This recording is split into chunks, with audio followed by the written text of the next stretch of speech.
नमस्कार दोस्तों, मेरा नाम मोहित वर्मा है। आपका स्वागत है मेरे नए यूट्यूब चैनल स्टडी बाय मोहित में। इस चैनल पे आपको प्रतियोगी परीक्षाओं से जुड़ी हर जानकारी मिलेगी, जैसे कि यूपी पेट, करंट अफेयर्स, सामान्य ज्ञान और एजुकेशन से संबंधित तमाम जानकारी। मैं हर हफ्ते आपके लिए लाऊंगा नए नए प्रश्न, अभ्यास सेट और तैयारी में मददगार वीडियो। अगर आप भी किसी परीक्षा की तैयारी कर रहे हैं तो ये चैनल आपके लिए बहुत ही ज़रूरी है। तो दोस्तों, वीडियो को लाइक करें, चैनल को सब्सक्राइब करें और कमेंट में ज़रूर बताएं कि आपको कैसा लगा। चलिए शुरू करते हैं इस नए सफ़र को। और दोस्तों, ये मेरा पहला वीडियो है, तो आप लोग प्लीज़ मेरा सपोर्ट ज़रूर करें। कमेंट में ज़रूर बताएं कि ये मेरा प्रयास कैसा रहा और मुझे मोटिवेट करें। आज का पहला प्रश्न है, बहुत ही इम्पोर्टेंट प्रश्न है।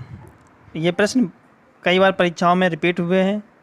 मैंने उन्हीं प्रश्नों को लिया है जो ज़्यादातर प्रश्न परीक्षाओं में आए हैं। पहला प्रश्न है, दादा भाई नौरोजी ने किस सिद्धांत को प्रतिपादित किया था?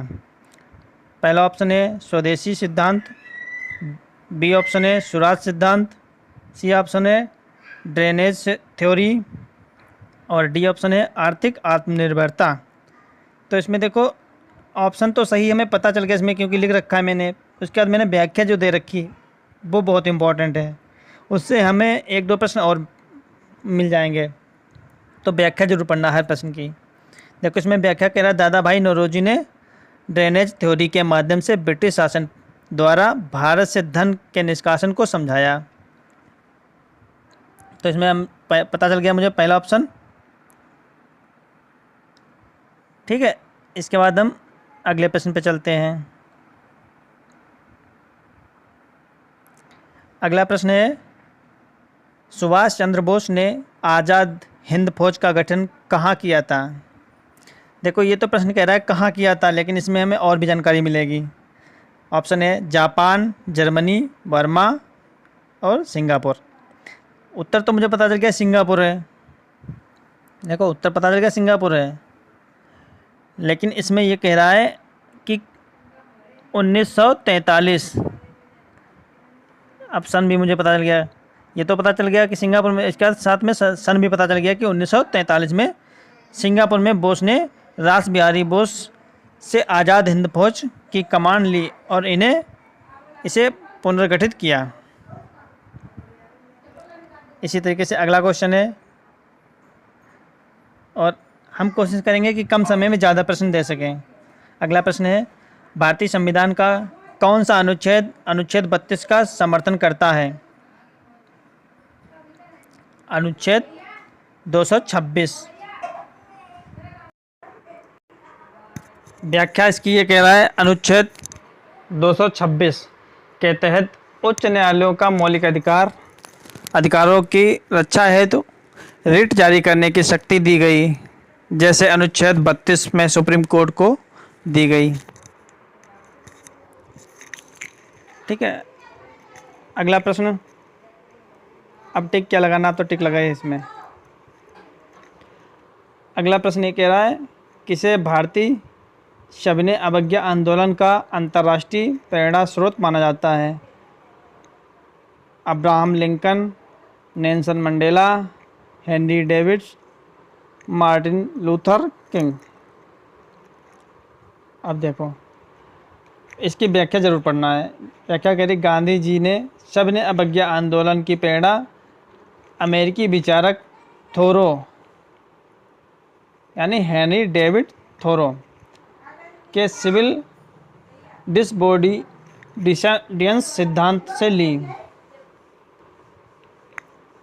ठीक है, अगला प्रश्न, प्रश्न नंबर 5।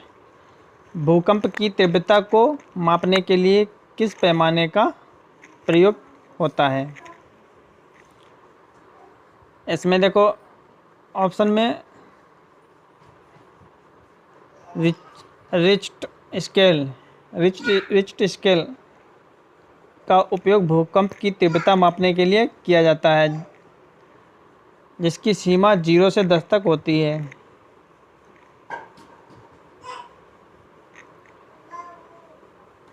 अगला प्रश्न, आयात प्रतिस्थापन औद्योगिकरण नीति किस योजना में अपनाई गई? कह रहा है किस योजना में। देखो, प्रथम योजना, द्वितीय योजना, तृतीय योजना, चतुर्थ योजना। अब ये कह रहा है 1956 की द्वितीय योजना में हैवी इंडस्ट्रीज व आत्मनिर्भरता को बढ़ावा देने के लिए नीति अपनाई गई। ठीक है, 1956 में दूसरी पंचवर्षीय योजना 1956 में। अब तक इसमें ये भी पता चलेगा दूसरी पंचवर्षीय योजना कब चली, 1956 में। औद्योगिकरण को बढ़ावा दिया गया। अगला प्रश्न, न्यायपालिका की स्वतंत्रता किस अनुच्छेद के अंतर्गत सुरक्षित की गई है? अब देखो, न्यायपालिका की बात कर रहा है, अनुच्छेद 50।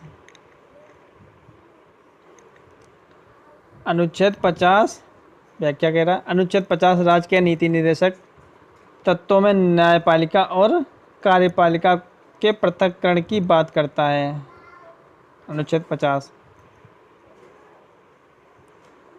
हर एक प्रश्न बहुत इंपॉर्टेंट है। ये वही प्रश्न है जो कई बार परीक्षाओं में रिपीट होते रहते हैं।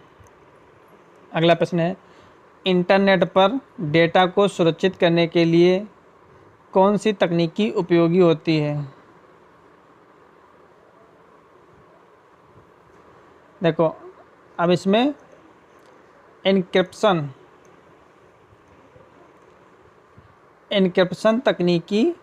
तकनीक में डेटा को कोड में बदला जाता है जिससे अनधिकृत उपयोग नहीं हो पाता। एन्क्रिप्शन मतलब ये होता है कि जैसे कि अब मान लो व्हाट्सएप पे दो लोग बात कर रहे हैं, तो जो इनके बीच में जो बात हो रही है, जो इन्होंने इधर से भेजा, जो लिख के शब्द, वो यही पढ़ पाएंगे बस।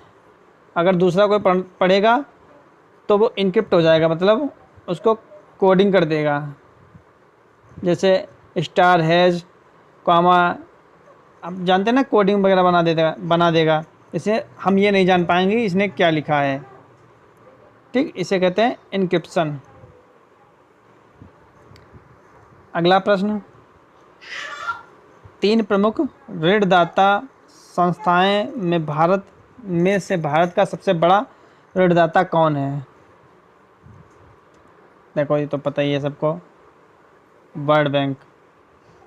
अब कह रहा है विश्व बैंक भारत को बुनियादी ढांचे, शिक्षा, स्वास्थ्य और विकास योजनाओं से सबसे अधिक ऋण देता है। जो वर्ल्ड बैंक है सबसे अधिक ऋण देता है भारत को। ये इतनी जो ऋणदाता जो हैं संस्थाएं, इनमें सबसे ज़्यादा वर्ल्ड बैंक देता है। अगला प्रश्न, भारत की शून्य आधारित बजट प्रणाली किस वर्ष लागू की गई? थोड़ा हम जल्दी करेंगे, ठीक, फास्ट, क्योंकि मेरा उद्देश्य है कम समय में ज़्यादा प्रश्न करना। तो इसमें है 1977। इसमें 1977 में भारत सरकार ने बजटीय आवंटन की समीक्षा है तो शून्य आधारित बजट लागू किया, जीरो बेस्ड बजटिंग, 1977 में। ठीक है, अगला प्रश्न, मनुष्य के शरीर में सबसे अधिक कैल्शियम किस भाग में होता है? दांत में, खून में, हड्डी में, मांसपेशियों में। देखो, हड्डियों में सबसे ज़्यादा कैल्शियम होता है। और ये कह रहा है शरीर का लगभग 99% कैल्शियम हड्डियों और दांतों में संचित होता है, 99%। ठीक है, सबसे ज़्यादा। भारत का कौन सा राज्य ब्लैक राइस, काला चावल के लिए प्रसिद्ध है? मणिपुर। ठीक है, देखो, मणिपुर राज्य के बारे में पूछा है। मणिपुर का चकहाओ नामक चावल जीआई टैग प्राप्त एक पोषक धान्य है। और यूपी की बात करें तो सिद्धार्थनगर काला चावल। अगला प्रश्न है, राष्ट्रीय आपदा प्रबंधन प्राधिकरण NDMA का अध्यक्ष कौन होता है? देखो, आपदा प्रबंधन का जो अध्यक्ष होता है वो प्रधानमंत्री होता है। ठीक है।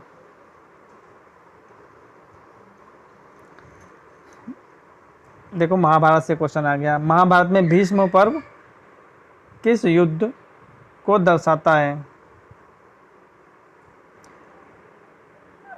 इसमें देखो कह रहा है कुरुक्षेत्र युद्ध की शुरुआत।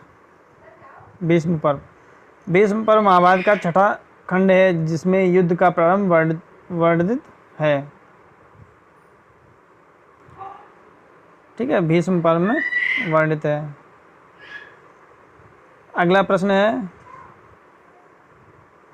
वैश्विक भूख सूचकांक ग्लोबल हंगर इंडेक्स 2024 में भारत की रैंक थी, पूछ रहा है पिछले वर्ष की, कौन सी थी? तो 111।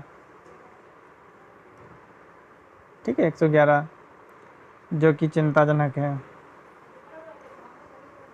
अगला प्रश्न है, भारत में पहली बार रेल सेवा किस वर्ष शुरू की गई? 16 अप्रैल 1853 को मुंबई से ठाणे के बीच भारत की पहली रेल सेवा शुरू की गई। अगला प्रश्न, भारत में उजाला योजना का उद्देश्य क्या है? उजाला योजना के बारे में पूछ रहा है। देखो, LED बल्ब, किसानों की सिंचाई, ग्रामीण सड़क, मुफ्त LPG। देखो, उजाला लाइट मतलब LED बल्ब। उजाला योजना के तहत सरकार ने सस्ते दाम पर जो LED बल्ब वितरण किए थे उसी के बारे में बता रहा है। ठीक। अगला प्रश्न है, RTI अधिनियम किस वर्ष लागू हुआ? सूचना का अधिकार अधिनियम 2005 में लागू हुआ, जिससे नागरिक सरकार से सूचना मांग सकते हैं। अब आपको कोई जानकारी चाहिए तो आप RTI के तहत सरकार से कोई जानकारी प्राप्त कर सकते हैं। अगला क्वेश्चन है हमारा, यूनेस्को द्वारा घोषित पहला भारतीय विश्व धरोहर स्थल कौन सा था? देखो, पहला पूछ रहा है, इसमें ताजमहल, अजंता गुफाएं और कुतुब मीनार, एलोरा। देखो, इसमें सबसे पहले अजंता की गुफाएं, जो कि 1983 में विश्व धरोहर में शामिल हुई। अंतिम क्वेश्चन हमारा है, ये लास्ट क्वेश्चन 20 नंबर, इकोलॉजी शब्द का प्रयोग सर्वप्रथम किसने किया? देखो, ये प्रश्न जो है वो परीक्षा होती है यूपी टेट, जो यूपी टेट होती है यूपी में, उसमें ये प्रश्न लगभग हर साल आता है। अब तो कई साल से परीक्षा ही नहीं कराई, तो ये बहुत ही इम्पोर्टेंट क्वेश्चन है। Ecology, Alexander, Ernest Haeckel, Darwin, Lamarck. Ernest Haeckel, Germany के वैज्ञानिक अर्नेस्ट हैकल ने पारिस्थितिकी इकोलॉजी शब्द का पहली बार उपयोग किया। ठीक है, तो हमारा 20 के 20 प्रश्न हो गए हैं। आप लोगों को बताना है कि ये 20 प्रश्न कैसे लगे। आपको कमेंट में ज़रूर बताना है कि हमारी वीडियो कैसी लगी।